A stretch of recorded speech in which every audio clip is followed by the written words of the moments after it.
All right, so here we are with Chapter 7, Section 4 on partial fraction. So basically what's happening with partial fractions is that we are going to answer the question of the fact that a lot of you want to take something like 5 over 4x plus 2 and do the same thing for it as you would to 4x plus 2 over 5. And so, of course, in this piece, you can take 4x and divide it by 5, and separately 2 divided by 5, yay! But in this one, you cannot take 5 and put it over 4x plus 5 over 2. So that is not a possibility, and so that is why we're going to do partial fractions, so that we can actually get from this to equal something, but of course it's not going to be as easy. So that's too bad, but we'll do it. All right. So first thing here is a few definitions, but in this section we show that a rational function, so again that just means a function that has one on top and one on bottom of division, can be expressed as a sum of rational functions. And so you've got some littler rational functions, usually lower powers, and you're going to add them all up. So where each denominator is a power of a linear factor or a power of an irreducible quadratic factor. So basically the idea is that all of these can't be factored at the bottom. Okay. So each fraction in the sum is a partial fraction. So each of these right here is a partial fraction, which is why we're calling it that. And the sum is the partial fraction decomposition. So all of them together is the entire decomposition of this piece of the original rational function. So that's the idea of partial fraction decomposition. All right. Then the next piece here, what we want to do in order to set up each of these partial fraction decompositions is to identify all of the factors of the denominator, which in this case is completely factored for you already. So all you need to do is list all of those, and then each of them becomes a partial fraction in the decomposition. So if we take a look at the denominator here, one of the factors is x cubed. One of them is x plus 3. Another is x squared plus 1. But because this can be actually factored more, these two are a prime, but this one is not, we are also going to include x squared and x as well. So the entire list is x cubed, x squared, and x, as well as these two factors. So that means that if I want to start to set up this, which we solve with matrices, so yay, we have our numerator, our denominator, put parentheses around that for no reason. And so we are going to set that equal to each of these as a denominator in a partial fraction. So let's see, how did I start it? Usually I go from lowest power to highest. So something over x squared, something over x cubed, and then something over x plus 3, as well as something over x squared plus 1. And so in order to find out what those numerators are, that's where we start listing our variables, and we're going to start with the letter A. So A is going to go on top of this, B over here, C over here. So anytime that you have any number of the variable raised to a power, that means that we are going to have just one letter above.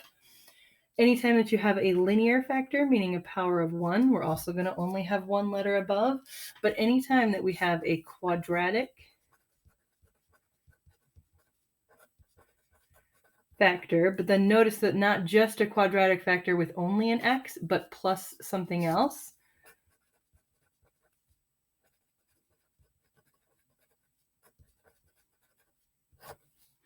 We are going to actually have to have ex plus f, meaning we're going to have a linear factor or a linear numerator.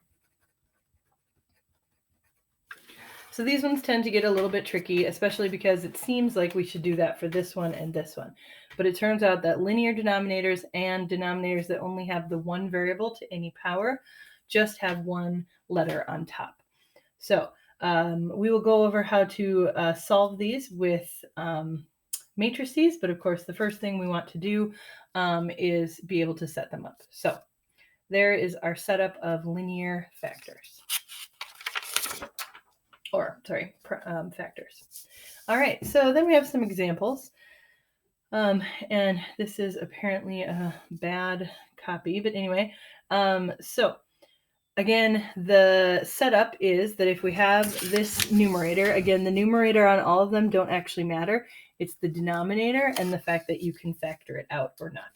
So because of being more difficult, this one here, the denominator is not given to you factored. So you're going to have to go through factoring out, see, that's just the numerator, factoring out this denominator. So the first thing that you do when you are factoring is find out if there is a common factor that's in all of them. And as you can see, all of them have a certain number of x's in them, and so we can actually divide out x cubed from all of them. If we divide an x cubed from all of them, that means that we now have these leftovers of x squared minus 3x minus 10. But that, of course, is not completely factored because we can factor this. We're asking ourselves what would multiply to be negative 10, but add to be negative 3. And so the two numbers that do that are going to be negative 5 and positive 2. So instead of that trinomial, we're now going to have x minus 5 and x plus 2. Also out front is our x cubed. That didn't go anywhere. And then, of course, the numerator is the same as well. So that is going to equal the partial fractions. And so that's going to equal, for this one here, an x. And I'm going to run out of room, so I'm going to put this below. So this is going to equal an x in a denominator, an x squared in a denominator, and an x cubed in a denominator, but also an x minus 5 in a denominator, as well as an x plus 2 in the denominator. All of the numerators are going to be letters unless we get to a quadratic denominator with 2 or more terms. And none of these are quadratic except this one, but it only has one term. So that means that we're going to have an A, a B, a C, just a D, and just an E. So that is the very sloppy partial fractions. All right. So then we do the next one. And again, in order to factor this one, you're looking at it and seeing if there is a greatest common factor in the denominator that you can divide out. And so the denominator of this one here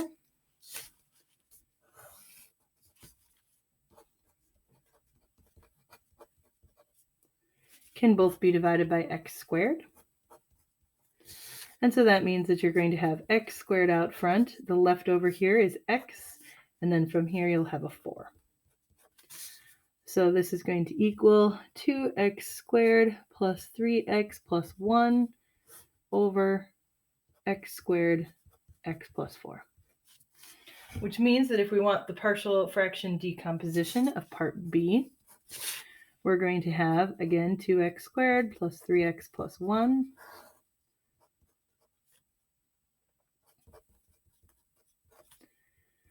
but that is going to equal our set of denominators, which start with an x factor and then the x squared.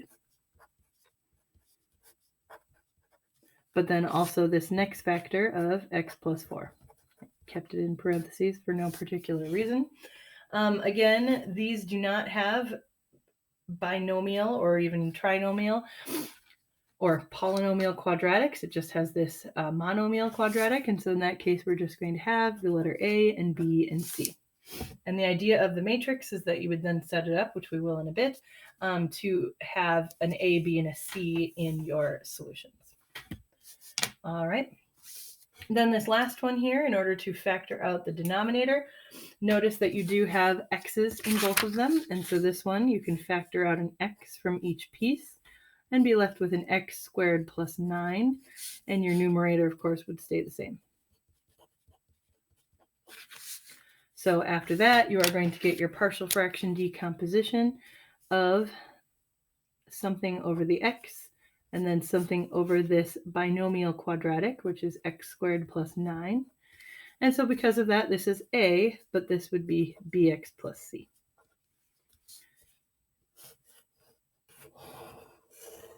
So that is the partial fraction decomposition of part C, and this is it for B, because I apparently planned out our spacing here correctly, and then that's A. Alrighty. So now we are going to go through and actually do the steps of partial fraction decomposition. So we are going to factor the denominator completely. That's your first step, which we've already done. Not in this problem, but in the previous examples. Then we're going to set the original rational function, which would be this one, equal to the partial fractions, again, as we did in our previous examples. But then we're going to multiply by the least common denominator of the original denominator to clear the fractions, meaning we are trying to get rid of this entire denominator so that it's only one linear solution that we are solving for. Then we're going to group the terms because there will be things that have A's and B's and C's and so on, so that we can set it up into a matrix that we can do either reduce row echelon, or we can actually just use our calculator to solve. So we will go through and try this one. Again, this is going to be a few steps to solve, so we will go through this. All right, so the first thing is to take the time to factor out this denominator. So we now have 6x minus 2 still on top, but this denominator, as we had before, is trying to multiply to be negative 10, but add to be negative 3. And so in that case, our two factors are going to be x minus 5 and then x plus 2. Because those multiply to be negative 10, but also add to be negative 3. So that means that our partial fraction is going to have the denominator of this first factor, x minus 5, and then this second factor, x plus 2. And then our numerators, since neither of these is anything other than linear, sorry, is going to be a and b. All right, so this is what we are solving right here. All right, so we factored out the denominator completely, then we set up the original rational function equal to the terms of the partial fraction. So the next thing that we are going to do is basically take this denominator and multiply it by the numerator. So if I take this denominator and multiply it up here, it's going to cancel. If I multiply it up here, if I multiply this denominator up here, it's going to cancel. But if I multiply it over here, I'm going to end up only sort of canceling. So I'm going to take the time to rewrite this so that we have room to see what's happening. Sorry, that's a subtraction sign.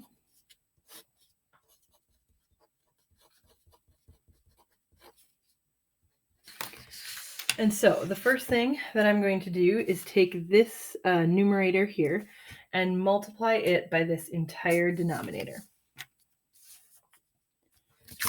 Let me see what color I was doing that in. Purple. Okay. So x minus 5 and x plus 2. And then the denominator is going to stay x minus 5.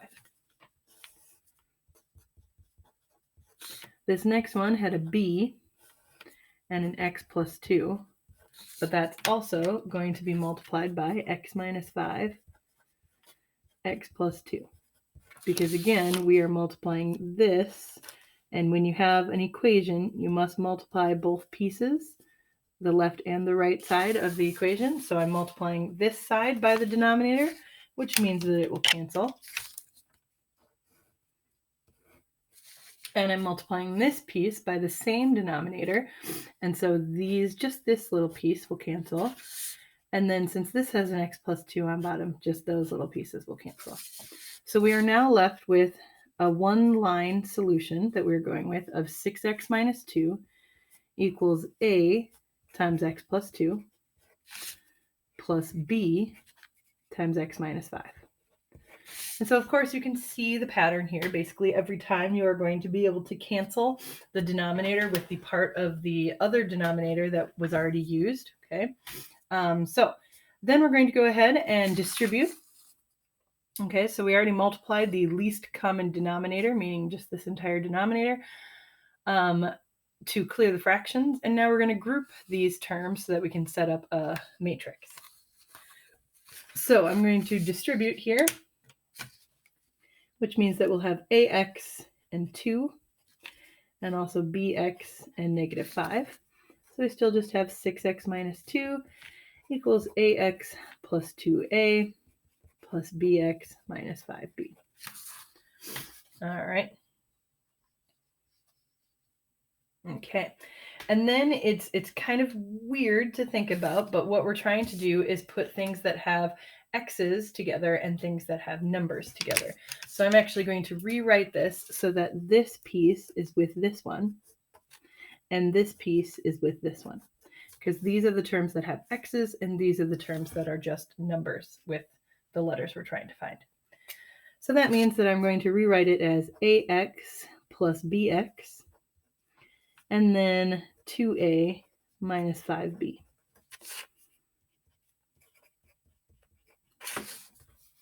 Continuing on from that, now I know that if I have 6x and ax plus bx, I want this to have something just x.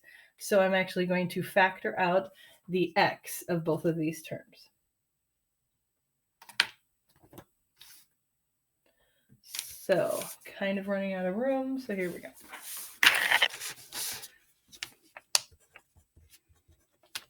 This is example 2.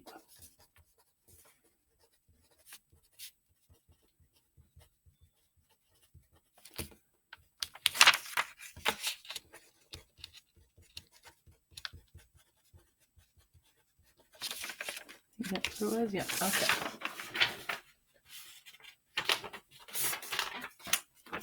So to solve this, again, I said that I was going to factor out the x's from here. So that means that I have an x that I'm taking out. So now 6x minus 2 is going to equal a plus b x. It's taking out an x of both of those.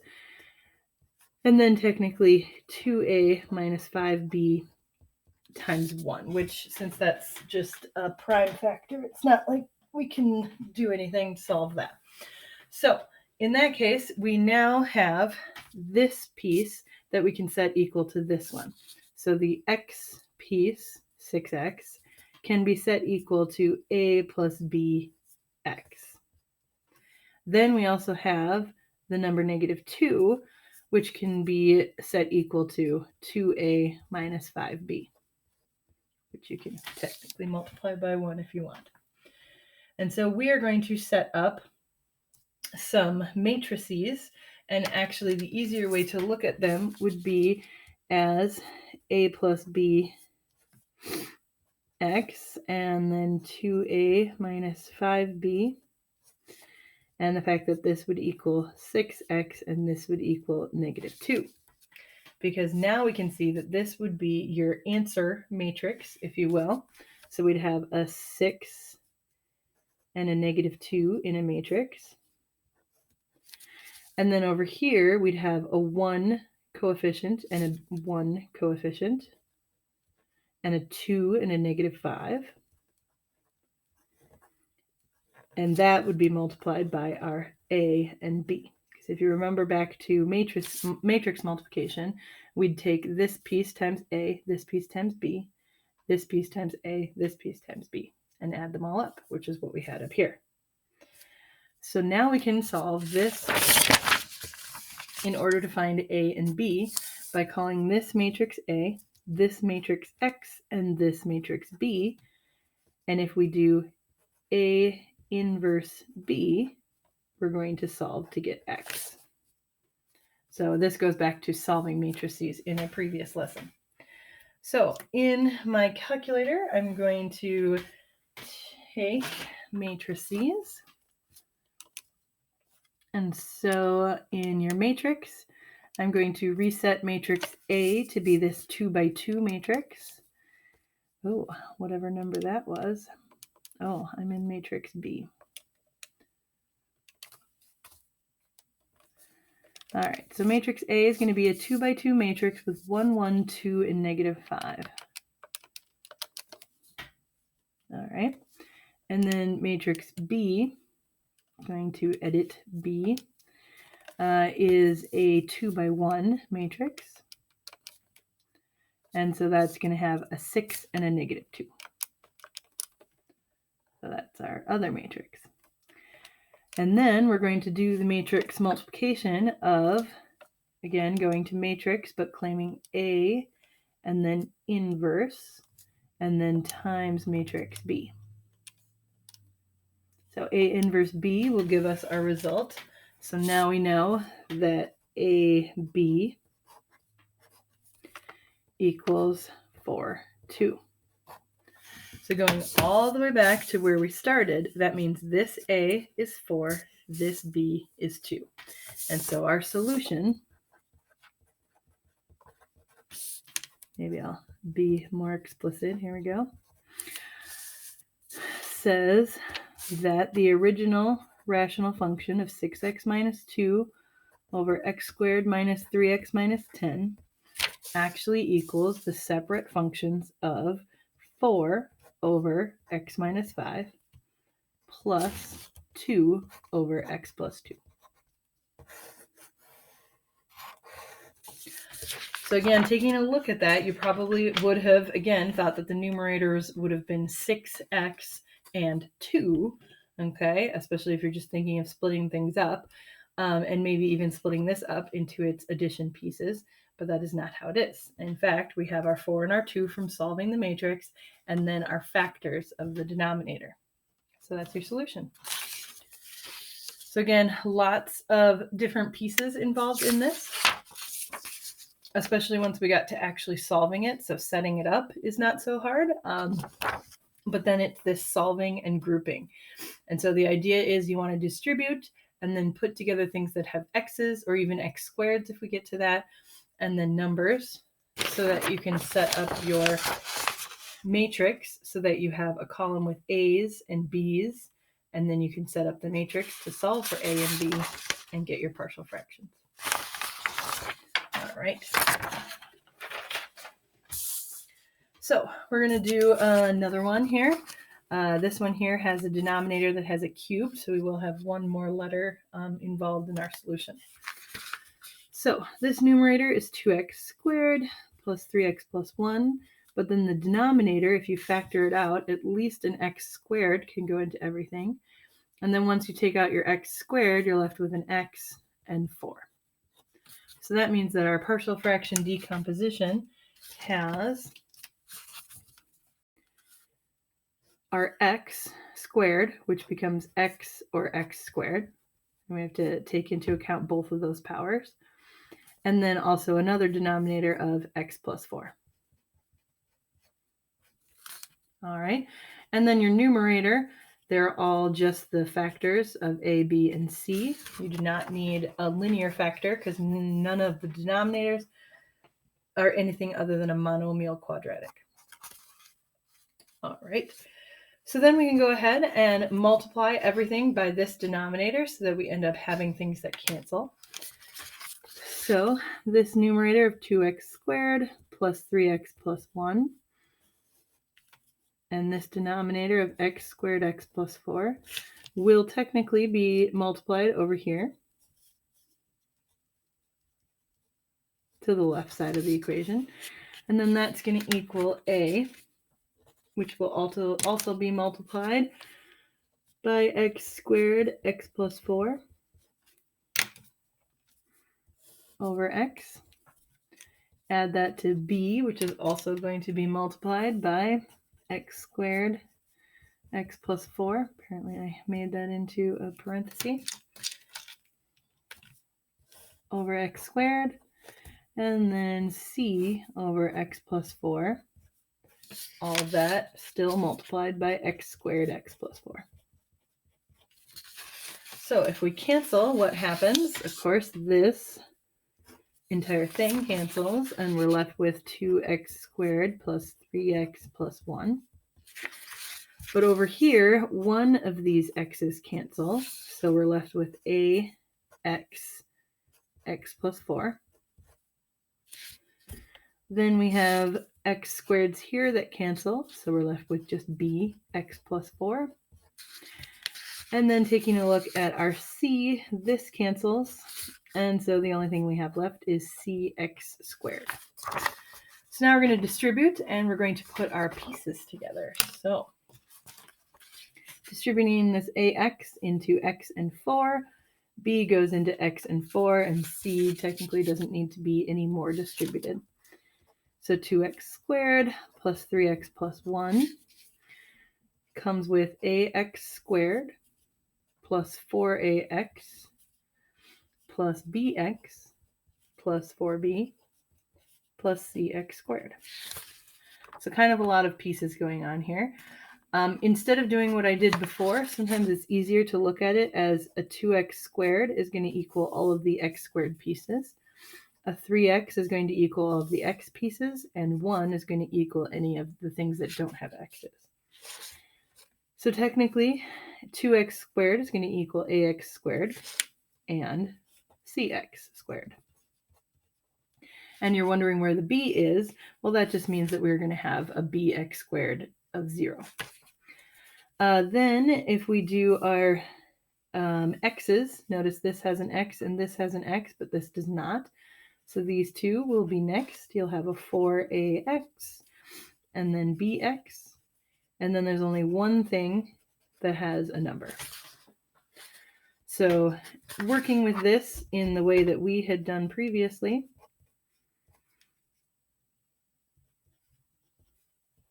we're going to have ax squared plus 0bx squareds plus cx squareds. Then for the a's over here, we're going to have 4ax plus bx plus 0cx's.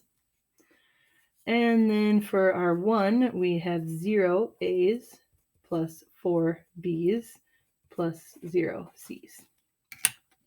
Just so we don't forget, anything that doesn't have a number out front, like this ax squared has a 1.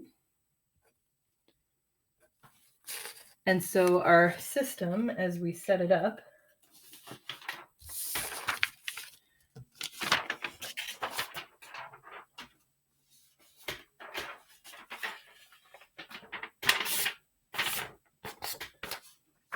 is going to have all of these coefficients. So it's going to have 1, 0, and 1. And that's going to be multiplied by the matrix with A, B, and C. And it's going to equal our answer matrix, which has a 2 in front of the x squareds. So this is kind of our x squared row. This is our A column, this is our B column, and this is our C column. And then this is your answer column. So then this is going to be your x column. So we have 4 ax's and 1 bx and 0 cx's, which will equal 3. And then we have 0 a's. So this is our number column, row. 4 b's and 0 c's. And that's going to equal 1. So that's the matrix that we set up. And again, if this is our A matrix multiplied by our variable matrix equal to our B matrix, to solve for x, we need A inverse B. And so we will get our calculator out. And so we have a 3 by 3 matrix for A.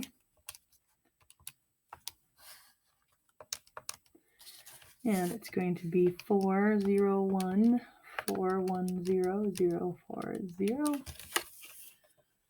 Double checking that that's what I typed in. I typed in 1, 4 instead of 1. So 1, 0, 1, 4, 1, 0, 0, 4. Okay. And then the matrix for B is going to be a 3 by 1 this time. And now I have 2, 3, and 1. as our values. And now we can recall what we entered before, second enter, and we'll do A inverse times B. And so now we know that our answer matrix of A, B, C is equal to negative 0, oh, sorry, that's not negative, positive 0.6875, 0.25, and 0.13125. Sorry, that's not what it was. It was just 1.3125. All right, and so again, we know that A is 0.6875, B is a fourth or 0.25, and C is 1.3125. Meaning our solution to writing our partial fractions to 2x squared plus 3x plus 1 over x cubed plus 4x squared ends up equaling A, which is 0.6875 over x, plus B, which is 0.25 over x squared, plus C, which is 1.3125 over x plus 4. And so again, not necessarily as intuitive as you would hope for the pieces here that break up into this numerator, but that is actually how you find the partial fractions. All right. Then we technically have another example, but I am not going to go through it. So we will take the time to go through the problems on the homework here. We have 1 through 31. Some of them want you to just write the partial fraction but not solve, because some of them, if you tried to solve, would be insane. Okay, especially once you get past having just basically 3 letters. Sometimes 4 variables ends up being very difficult, not to mention anything past 4. So this is your assignment for Chapter 7, Section 4.